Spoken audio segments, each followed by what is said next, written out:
قربانی میں جو لوگ شریک ہوں گے، قربانی کے جائز ہونے کے لیے شرط یہ ہے کہ وہ سارے کے سارے شرکاء مسلمان ہوں۔ اگر ان میں ایک بھی شریک کافر ہوگا تو قربانی کسی کی بھی نہیں ہوگی۔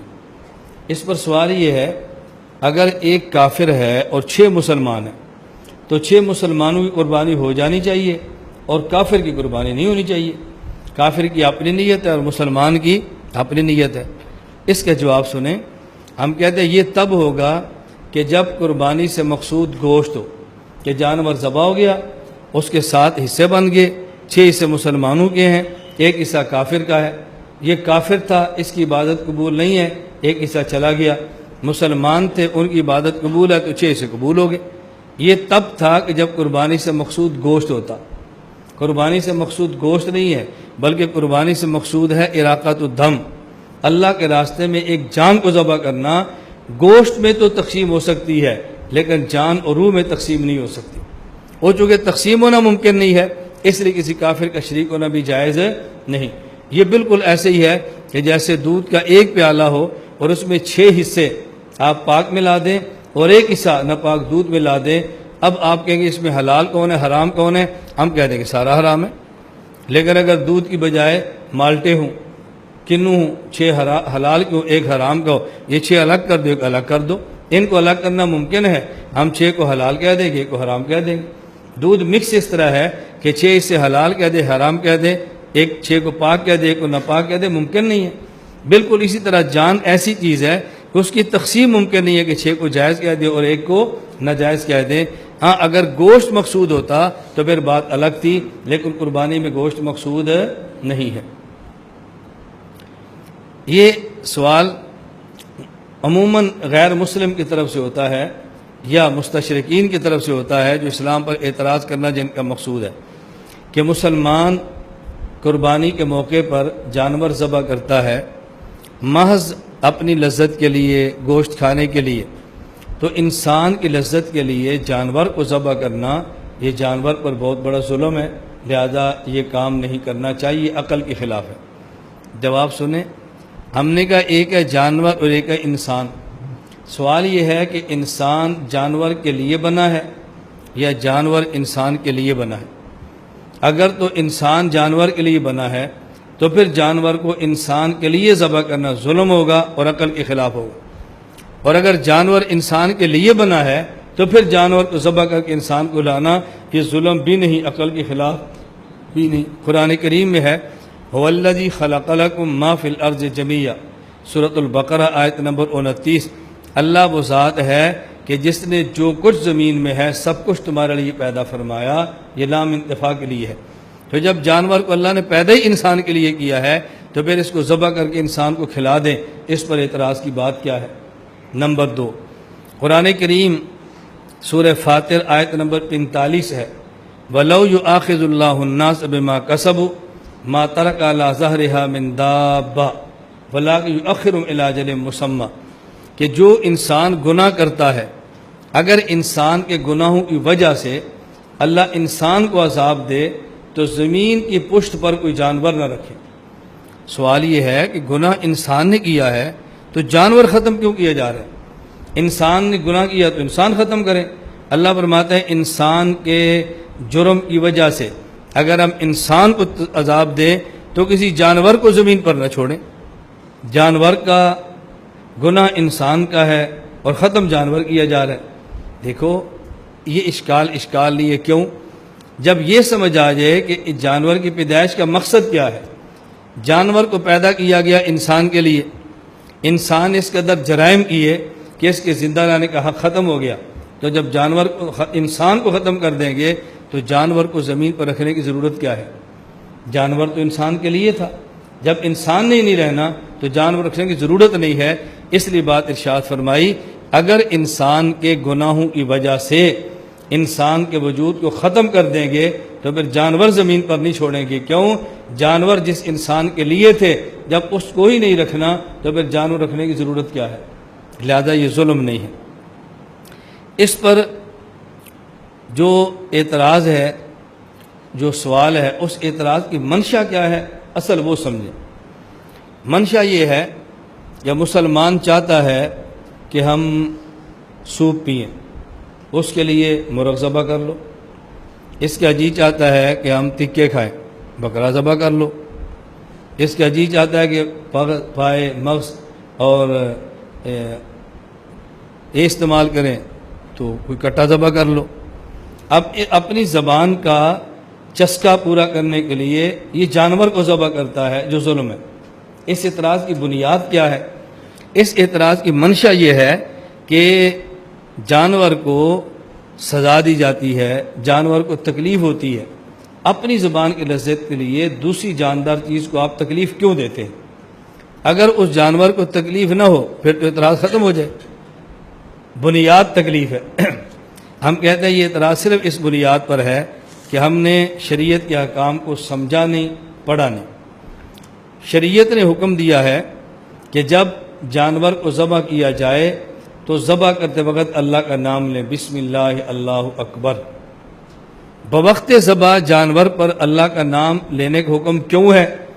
جب انسان بوقت ذبح جانور پر اللہ کا نام لیتا ہے تو اللہ کے نام کی برکت سے جانور اتنا خوش ہوتا ہے کہ خدا کے نام پر ذبح ہونے میں اس کو تکلیف نہیں ہوتی۔ بنیاد تو تکلیف تھی، جب تکلیف نہیں تو پھر اعتراض کا کیا مطلب؟ اس کو تکلیف نہیں ہوتی۔ اس کی مثال سمجھیں کہ شہید میدان جنگ میں جب قتل ہوتا ہے تو اس کو قتل ہونے کی وہ تکلیف نہیں ہوتی جو ہم محسوس کر رہے ہوتے ہیں۔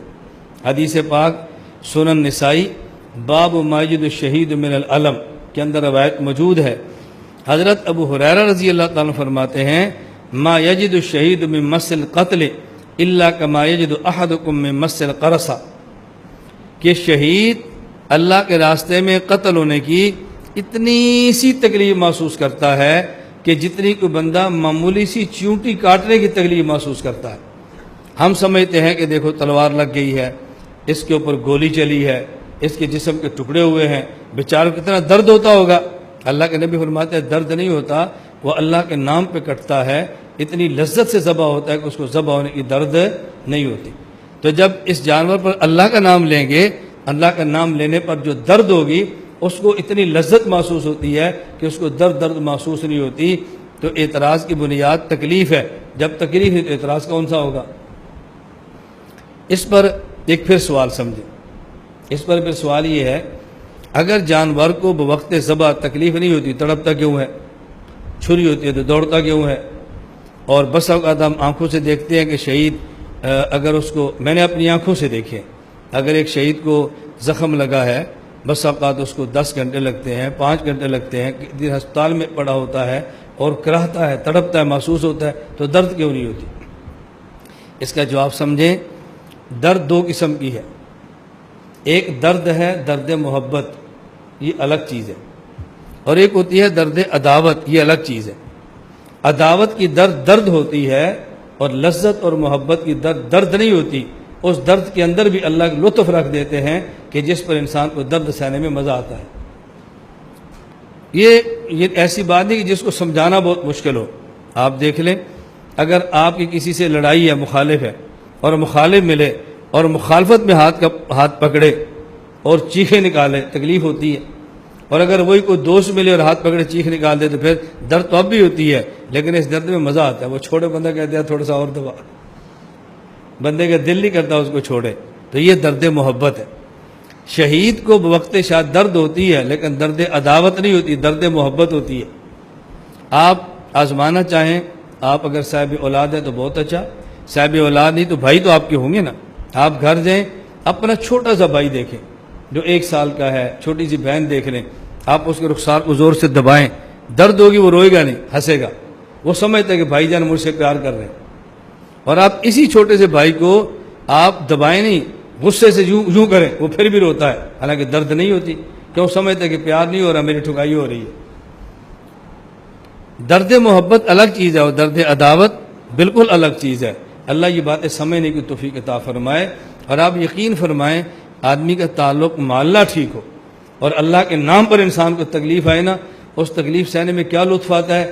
میں آپ کے لیے یہ دعا تو نہیں کرتا کہ آپ تکالیف سے گزریں، لیکن کبھی تکلیف آ جائے نا، پھر اللہ کو لطف عطا فرماتا۔ میں چونکہ ان تکالیف سے گزرا ہوں اور ہم نے ان تکالیف کے لطف اپنے خود محسوس کیے ہیں. محسوس کی چیز بندہ اپنی زبان سے سمجھا نہیں سکتا کہ اللہ پاک نے اس میں سکون کتنا رکھا ہے، اللہ نے راحت کتنی رکھی ہے. بظاہر دیکھنے والے تکلیف سمجھتے ہیں لیکن اس کو تکلیف نہیں ہوتی. مولانا جلال الدین رومی رحمۃ اللہ فرماتے ہیں کہ دنیا والے جب راحت دینا چاہیں پہلے اسباب راحت دیتے ہیں تو پھر راحت ملتی ہے. اللہ جب راحت دیتے ہیں اسباب راحت چھوڑ کے پھر راحت دیتے ہیں. اسباب غم کے ہوتے ہیں، اللہ دیتے خوشی، اور دنیا والے اسباب غم ختم کرتے ہیں پھر خوشی دیتے ہیں. یوسف علیہ السلام جب جیل میں گئے تو کیا فرمایا؟ رب السجن احب الی مما یدعون.